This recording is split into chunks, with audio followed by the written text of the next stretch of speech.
Welcome everyone, welcome kitchen table wizards, welcome brewers all over the world, welcome to the Casual MTG Deck Tech channel. My name is Bram and today I am going to take you to a magical forest. I'm going to take you to a place where unicorns, dryads, a noble and even an angel wander around, and in this forest I'm going to search for a brew with the coolest creature in Magic, the most powerful creature in Magic. No, that's not true. I'm just talking about squirrels.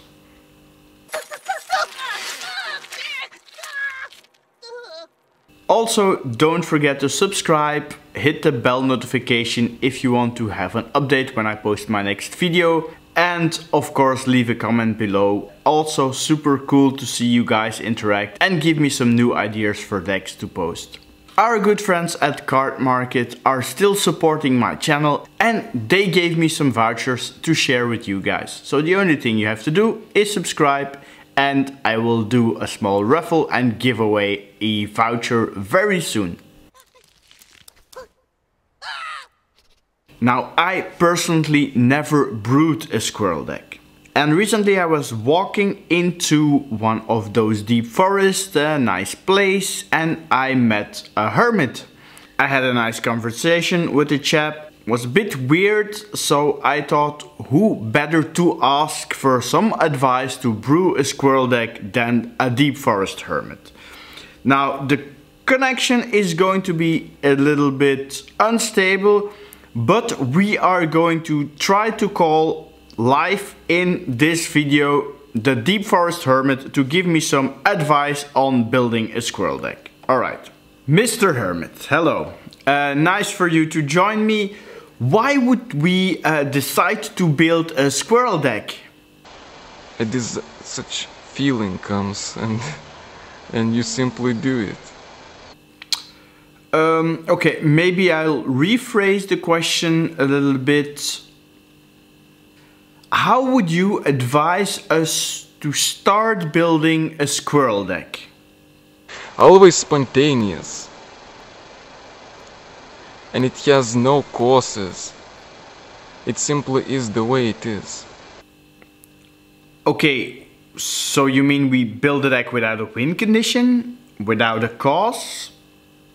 What do you mean? You people always think that everything has to have its cause. Okay, but in the end we at least need to deal 20 damage. You know how the game works, right? I must disappoint you. There is no cause. So what if we try to blink you with this new cool card called Ephemerate and get more squirrels to come? What do you think? You're crazy then. Okay, but then we can combo off and kill your opponent in one move.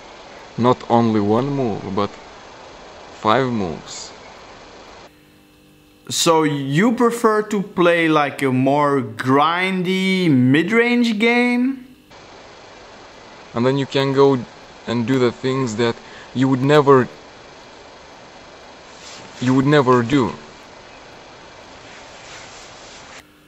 Okay, thank you, Mr. Hermit. I think we got it from here. Thanks a lot and good luck in the forest. Okay, now let's head into the magical forest and talk about the deck.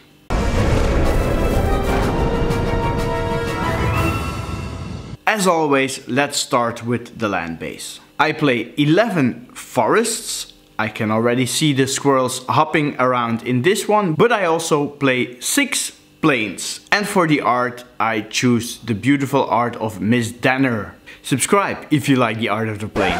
Then I play 1 Frozen Verge, 1 Evolving Wild, and because I hope to have a lot of creatures out, I also decided to play 1 Blighted Steppe. This land I can sacrifice and I get 2 life for each creature I control, which can be handy especially if I'm up against some aggressive decks. Some more fixing. I also play 2 fortified villages and 2 canopy vistas.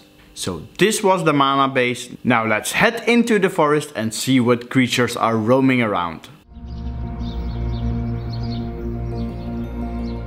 Of course, there is the Deep Forest Hermit. We already got to know him. A little bit of a weird guy, but it's pretty interesting. The guy costs 5 mana. When he enters the battlefield, create 4 1/1 green squirrel creature tokens. And squirrels you control get +1/+1. So all the creature tokens are actually 2/2s. This creature also has vanishing. That means that it comes into play with time counters and it won't stay long, because when the last time counter is removed, you have to sacrifice it. But we are going to try to play a strategy where the Hermit sticks around.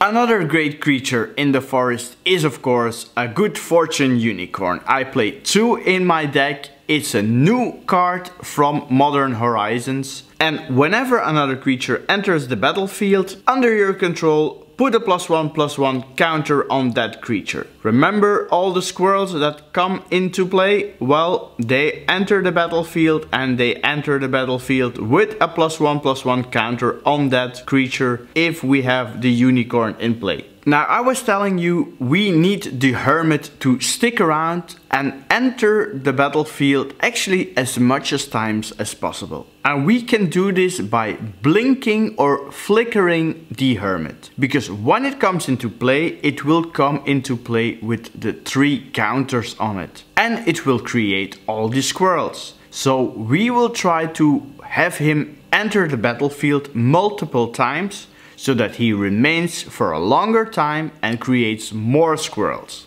And I found just the creature suite to help us do this. Flicker Wisp is a flying elemental creature for 3 mana. It's a 3/1, and when it enters the battlefield, exile another target permanent and return that card to the battlefield under its owner's control at the beginning of the next end step. So if your Hermit has only 1 counter on it, don't worry, just play Flicker Wisp and it will come back into play with 4 counters on it, and it will create a bunch of squirrels. An even better version of the Flicker Wisp is the Restoration Angel. I only play 1 because I keep it a budget deck, but of course you can play more. It has flash, so you can play it in your opponent's turn. Also, you can use it to protect your Hermit from removal spells. It's a great card and it actually does the same thing than the Flicker Wisp, only it will return that card immediately. So you don't have to wait until the end of turn, it will return immediately. I told you that there was also a noble wandering around the forest. Well, he's quite charming, and he also has the exile another target creature you own clause and return it to the battlefield under your control at the beginning of the next end step, like the Flicker Wisp. But the cool thing is, here you can also choose other modes. When you don't have your Hermit around, you can use it to scry 2 and search for the Hermit, or you can gain a bunch of life when you're under attack from aggro decks. So all these creatures work great with the Hermit, because the vanishing ability is something we want to get rid of. By having the Hermit come into play multiple times, we can blink him away and then he will create more squirrels for us. So no more vanishing for the Deep Forest Hermit. Because we play some blink spells and blink creatures, I also decided to play a bunch of creatures with cool enter the battlefield abilities. Night of Autumn enters the battlefield and then you choose one. You can put 2/1/1 counters on the Dryad. You can have it destroy target artifact or enchantment, or you can have it gain 4 life. A very powerful card for only 3 mana if you ask me, and although it's in standard at this moment in 2019, I hope it will get a bit cheaper when it rotates out. So interesting for you casual players. Also keep an eye out for rotation, because then you can pick up a lot of cards for almost free. Eternal Witness is a staple as well in Commander. It's an extremely powerful card, but I wanted to include one piece. I know it's a little bit expensive, but it's still okay, I think. It's a couple of bucks or a couple of euros, but it may return target card from your graveyard to your hand when it enters the battlefield. And with the creatures from before, the Flicker Wisp or the Restoration Angel, you can have it enter the battlefield multiple times and you can get some cards from your graveyard to your hand. The Reclamation Sage is a cheaper version of the Knight of Autumn. It only can destroy artifacts or enchantments, but I do want to keep to a budget of around 15 euros or $20. So that's why I decided to only play one Knight of Autumn and one Eternal Witness, just to keep the cost down. Of course you can play more and skip the Reclamation Sage if you like to. Another nice enter the battlefield elf that wanders around the forest is this Sylvan Ranger. I decided to play one to help me with my mana fixing. I also play two Arbor Elves. They don't have enter the battlefield abilities, but they work very well with another card I'm going to talk about later. And they untap a target forest, and remember the Canopy Vista, that's also a forest. So you can also use it to generate white mana. The next creature is maybe one of my favorite creatures because it's super funny. It's called Earl of Squirrel. Earl of Squirrel. This Squirrel Advisor is a 4/4 for 6 mana. It gives all other squirrels +1/+1, so it's a Squirrel Lord. But it also has Squirrel Link, and that's a pretty nifty ability when this guy deals damage. So not combat damage, but damage. You also create that many 1/1 squirrels. So pretty interesting. If it blocks, if it attacks, or if it does damage in another way, it will generate more squirrels. So these were the creatures. Now I also play one artifact. This artifact is called Panharmonicon, and it's the most powerful and popular artifact if you want to play a deck where you're going to blink or flicker creatures. Because if an artifact or creature entering the battlefield causes a triggered ability of a permanent you control to trigger, that ability triggers an additional time. I already talked about the next card with the Deep Forest Hermit. It is called Ephemerate. It's an instant, it only costs 1 white mana and it exiles target creature you control and then return it to the battlefield under its owner's control. But it also has Rebound, and that means if you've cast this spell from your hand, exile it as it resolves, and at the beginning of your next upkeep you may cast this card from exile without paying its mana cost. So that means you can do it twice in your turn and then in your next turn, or in your opponent's turn and at the beginning of your next turn. So this card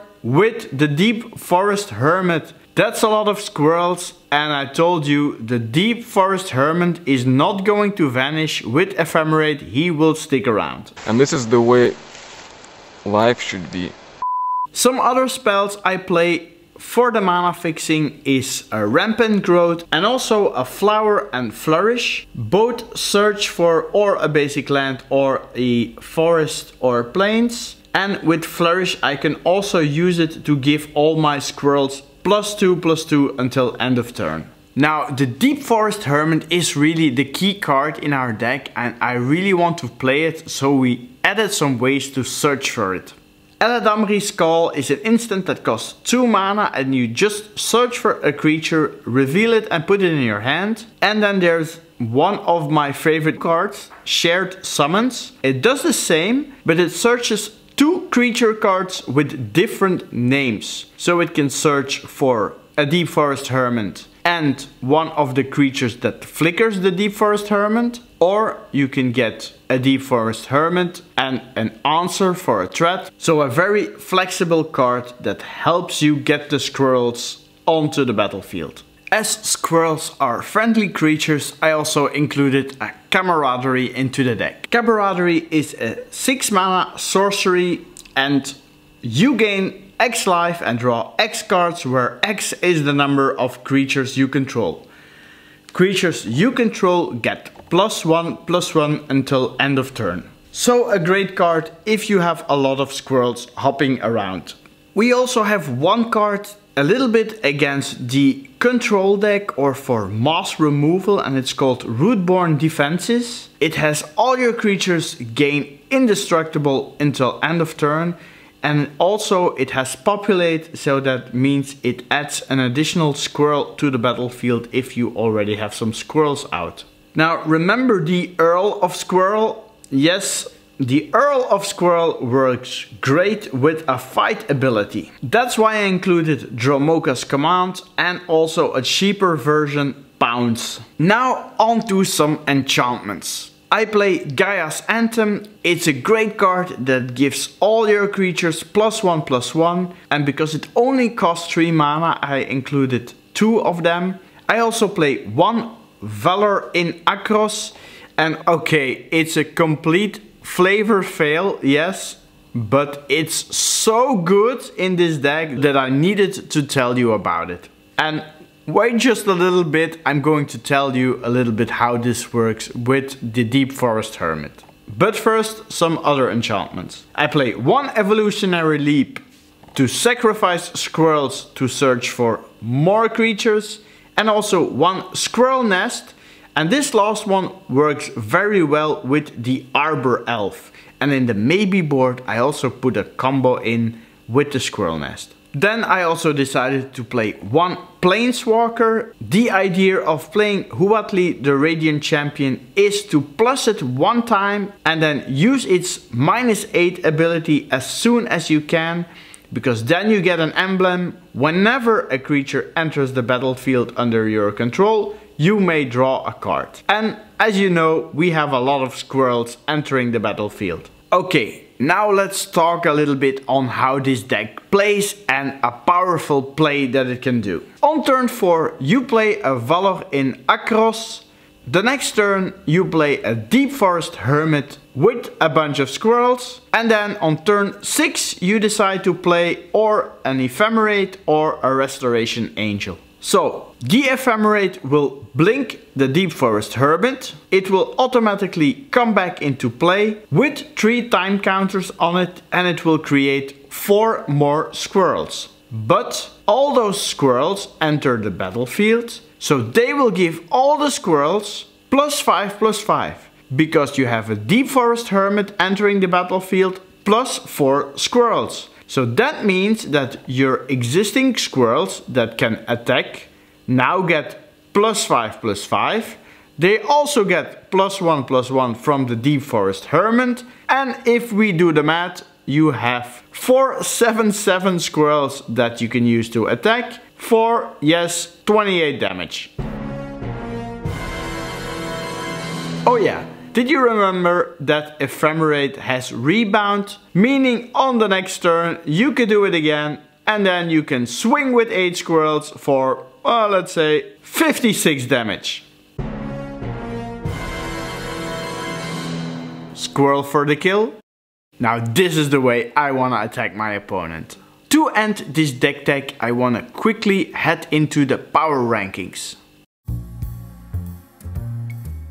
I gave the deck power of 7. Because it's a budget deck, we couldn't play all the powerful cards. It's a quite complex deck because you have to know the triggers a little bit, but once you get the hang of it, it's quite okay to play. So I gave it a 6 for complexity and also a 6 for consistency. Offensive wise, I give it an 8 because you can create a bunch of squirrels, and with Valor in Akros it can go completely crazy, as I showed you in the power play. Defense wise, it's a little bit weaker, but the most important thing, it's a bunch of fun to play. So fun factor, I could give it an 11. I gave it a 10 out of 10. This is a great and fun deck to play. Now on to the metagame review and see how the deck does against other deck types. Versus an aggressive deck, I gave it a 7. You're also not that slow. You don't have a lot of removal, but you will clog the board with squirrels. But you can make a lot of blockers, so that's quite okay. Against mid-range strategies I like it a little bit less because they usually have more removal and also maybe some mass removal, so it's a bit more vulnerable against the mid-range strategy. And also the creatures of a mid-range deck are a bit bigger. Against control it is the weakest because it's very vulnerable to board wipes and sweepers, so only a 5 against control. And versus a combo deck it does quite okay. It's not really reactive, but you can go very fast, so the combo deck really needs to focus on answers to stop your Squirrel Legion from killing it. So a 7 versus combo. And the last topic is, as always, the maybe board. Here are some ideas to put in the deck to switch around, and this is my top 5. This card is banned in almost all formats, but of course in casual you can play it if you like. The only thing is also it's pretty expensive. It's called Earthcraft.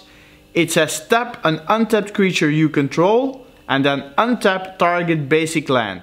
And of course, if you have the money, like Paris Hilton, you can play it with Squirrel Nest and make an infinite amount of squirrels.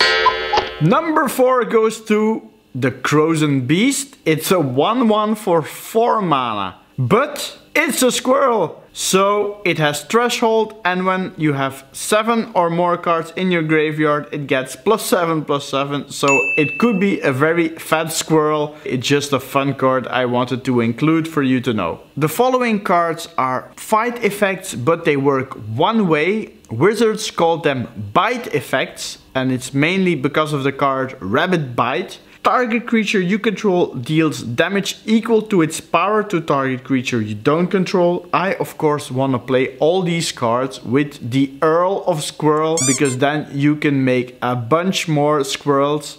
In number 2 I want to talk about the older squirrel cards. Now I didn't choose to put in the older squirrel cards. Why? Because I wanted to build a new sort of modern sort of squirrel deck. So there's also the deranged Hermit. It's an other Hermit, but there's also cards like Squirrel Wrangler, Squirrel Mob, Shatter of the Squirrel and Druid Call. These cards are mostly from the Odyssey block. I don't play them because 1, they're a bit more expensive, and 2, I like to play with the Blink team, and this works a lot better with the Deep Forest Hermit. And on number 1, if you have a little bit of money sitting around, this is an awesome investment. It's called Swarmyard. It's a land. You can tap it for 1 colorless mana, or you could also tap it and you can regenerate target insect, rat, spider, or wait for it, squirrel. Yes, this card will regenerate your Earl of Squirrel. So a great card, and maybe I will also make a red deck where I can also put this card in. Let's see. Maybe next time. See you. Bye.